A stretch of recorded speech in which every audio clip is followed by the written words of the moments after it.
അതായത് അത് നിങ്ങൾ ചോദിച്ച ചോദ്യം മനസ്സിലായി. ഞാൻ പറയുന്ന ഉത്തരം കേൾക്ക്.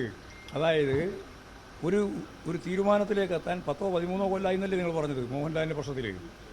ഇത് അത്രയൊന്നും കൊല്ലാവില്ല, വളരെ വേഗം തീരുമാനമാവും. പോരെ?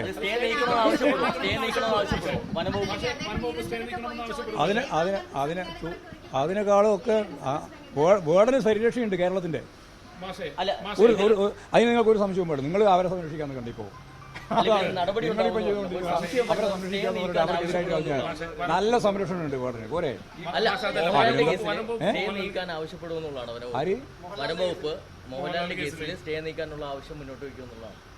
വനം വകുപ്പോ? അത് വനം വകുപ്പോട് ചോദിക്കണം എന്താ അവരെ ഉദ്ദേശിക്കുന്നത്.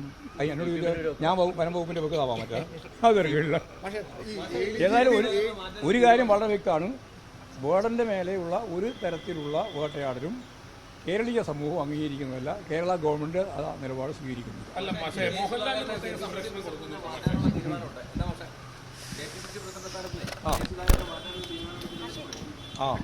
സുധാകരൻ പറഞ്ഞല്ലോ ഞാനങ്ങനെ മാറാൻ ഉദ്ദേശിക്കുന്നില്ല. അപ്പോൾ അത് സംഘർഷം ഉണ്ടാവും കോൺഗ്രസിൻ്റെ അകത്ത് ഗുരുതരമായ പ്രത്യാഘാതങ്ങൾ ഉണ്ടാക്കാൻ പോവുകയാണെന്നുള്ളതാണ് അത് കാണിക്കുന്നത്.